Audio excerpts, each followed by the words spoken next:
than any place else, because I know no place on earth that I can find this many people awake this early in the morning. Now, let's just start by talking a little bit about the elephant in the room. Does it seem to you like San Gabriel's just been in the news a little too much recently? Just a little too much. I'm here to tell you that even though there's a little bit of civic unrest going on around the municipal election, that the city of San Gabriel is running well, it's running efficiently, and there are so many outstanding, wonderful, good things happening in the city right now that we want to take just a few minutes this morning and tell you about some of them, particularly those items that would be of interest to you in your work as real estate professionals. So you ready to take a little ride with me? All right, let's go ahead and see what we've got on the agenda for you this morning. Now here's one that we've talked to you about before, and we're so proud because it's now under construction. This is the Hingwa Lee Jewelry Store, 1635 South Del Mar. I drove by on the way here this morning. It's looking great. The steel framing is up. It's going to be an absolutely stunning structure, and it's going to be the headquarters of the Hingwa Lee chain. So this is a marvelous project. As you can see, David Lee, the owner of the company, is acting as the developer, and Simon Lee is the architect on the project. We're expecting there's going to be a marvelous grand opening when this one launches in a few months, and so we're hoping you're all going to be able to join us for that. We're very proud of that project. Another project that's making great progress that we're very pleased with is the Crown Plaza. This would be the second large hotel in the city of San Gabriel. This one would be located at 221 309 East Valley. In other words, this is the old Realtors site, right? The old Realtors Auditorium site. This is kind of a marvelous project because not only would it give us another major chain hotel in the city, but the developer, David Quote, has signed an agreement with Smitty of Pasadena to open a second Smitty's location in the hotel.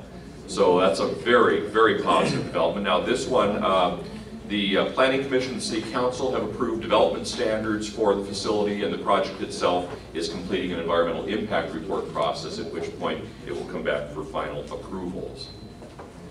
The next project is a Live Works project at 416 East Las Tunas Drive. That's near the San Gabriel Country Club.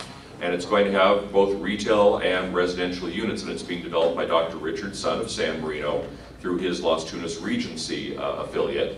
And McKinley Architects are serving as the architects on the project. It's really a lovely, lovely building, and I think it's going to be a marvelous project. Larissa De La Cruz in our office is managing it. Now, here we go. There we are. I think we're not showing here, but we are showing here. We'll be showing there. Okay, all right. As long as you can see it on the screens, we're doing good. The next one up is Site C. Now you may remember that prior to the recession taking a bite out of everybody's pocketbook, we had a wonderful 150 unit project that was proposed there. Unfortunately, one of the major development partners pulled out. We kept the project on life support for 3 years. It had all of its city entitlement. The city needed to do nothing more. We were just trying to keep it alive so they could build it. Unfortunately, they weren't able to do that, and finally the project's permits expired. But Eric Chen and the Landwind Company have come back and given us a new proposal for the site. This would be a rework of the existing commercial development on the street with some new additional space, some remodeled spaces. It's a nice looking project, and it's in the entitlement process right now. We see... Is that the bowling alley? It's the bowling alley site, yes. There we go. So the application for that was submitted just in December, and the Planning Division has reviewed the plans, and they're waiting for the latest set of plans to come back from the developer. The next project is Sky Courts. This is one of the few projects that was developed by the redevelopment agency and successfully accomplished during the recession. It's also one of the few redevelopment projects in Southern California that has successfully survived the redevelopment dissolution process. It's a mixed-use project being built at 402 to 404 South San Gabriel Boulevard. It's currently under construction, developed by Set Investment, CETT, and by TAG Design Works, and they're anticipating completion in spring a year from now. So it's well on its way, and we're looking forward to a successful project here. It's about a 3-story project on the east side of San Gabriel Boulevard, about a block and a half south of Broadway. We've received another hotel proposal in the city. This is for the V&DM Hotel, 101-111 West Valley.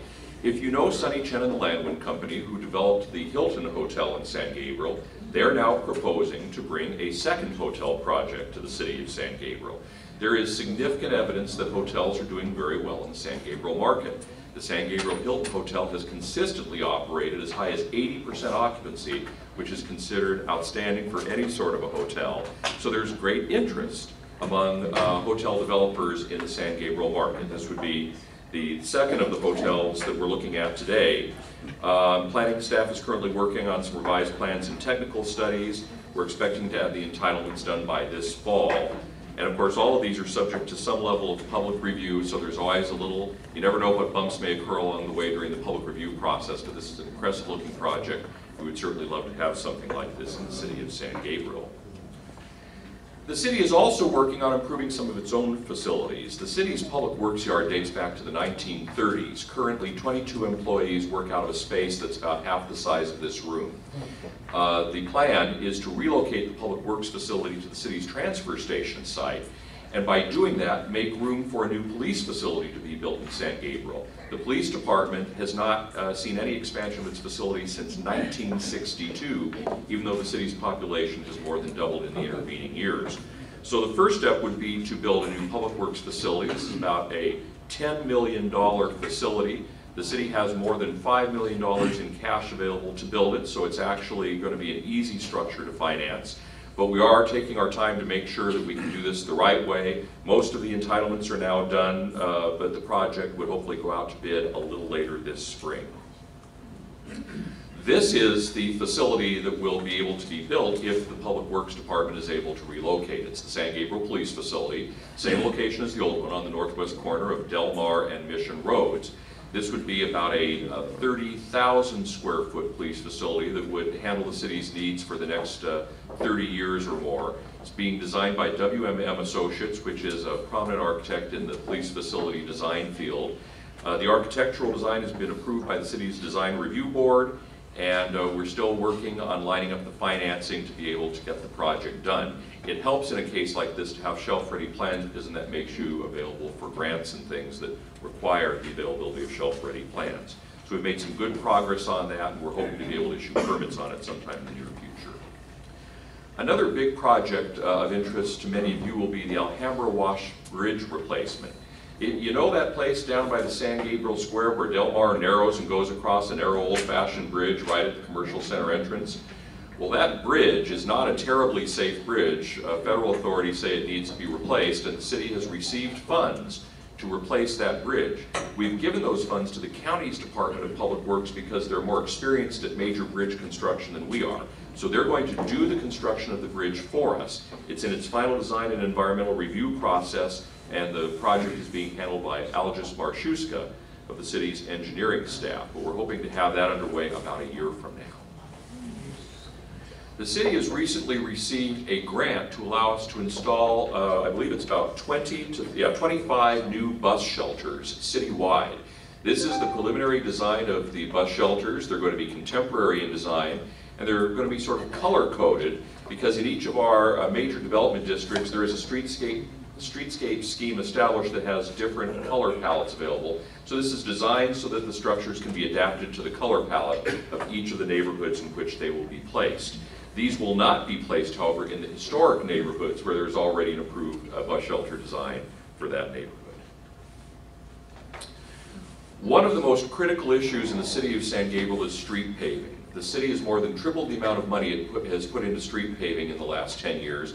And despite that, while we've made great progress, we've reduced the backlog of street paving from 28 years to 15 years. And what that means is that we've done in the last, say, 12 years, about 140 street segments. But there's still a lot more to go. And the big streets are now the ones that need the most immediate attention. So the first of those projects is the proposed rehabilitation of Las Tunas Drive from Muscatel on the east to San Gabriel Boulevard on the west. It's shown here as being just about a mile in length, and it's going to cost about $3 million to do that job. Now remember, the city's budget, all funds, all activities, is only about $42 million. So when you talk about a $3 million job, that's a big chunk of change for a single project. But the city has got the financing assembled to do it, and we're going to be starting work on it later in 2013. It'll be finished about within a year of that date. So by fall of next year, the entire length of that street should be done. One of the projects we've been very proud about in the last year is that we have attempted to sort of reinvent the way we work with the business community. More than 100 business leaders in the community have participated in a process called the Business Friendly Action Plan, in which the city sort of recalibrated how it operates with the business community and launched a series of new initiatives. As part of that program, the city's launched an ongoing business survey that allows you to tell us how we're doing the job and also allows you to get access to business retention programs to help keep and grow your business in San Gabriel. If you'd like some more information about that, our Community Development Department can help you obtain the resources and the opportunities attached to that program. And then as part of an ongoing project of developing wayfinding for the city, the first of several actions is the installation of a new Monument Gateway sign completed a few months ago at the 10 freeway in San Gabriel Boulevard. This is a picture of the sign being lowered into place. It's now installed. It's a beautiful sign, and ultimately you're going to see new signs based on that design all around the city that will provide directional information to all the city's major sites, businesses, and attractions.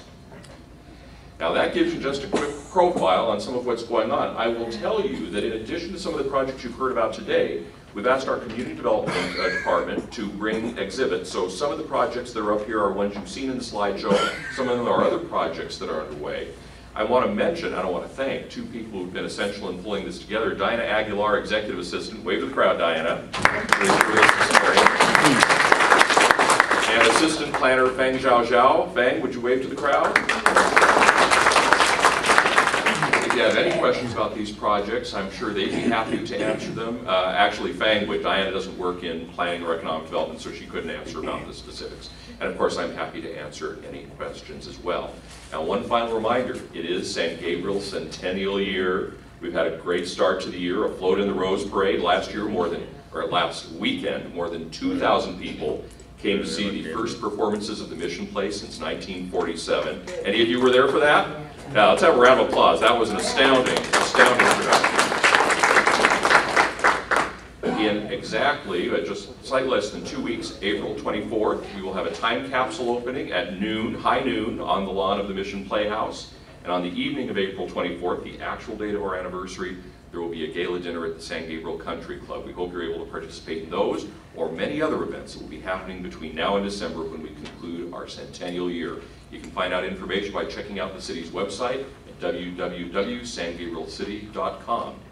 That concludes my presentation. I hope you enjoyed it. I'd be happy to answer.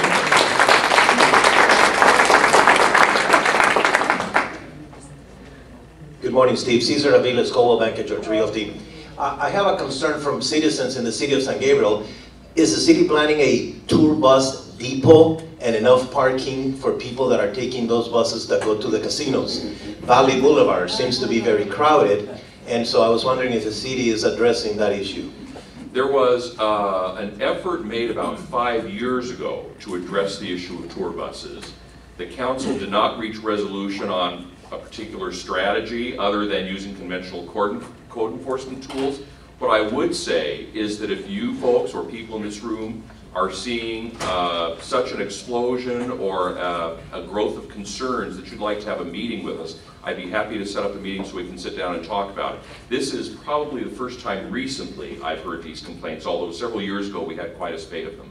So I'd be happy to talk with you or a group from the Realtors if you would like to have a discussion with us about it. Thank you. Okay, our pleasure. Any other questions we can answer for you? All right, well, thank you so much.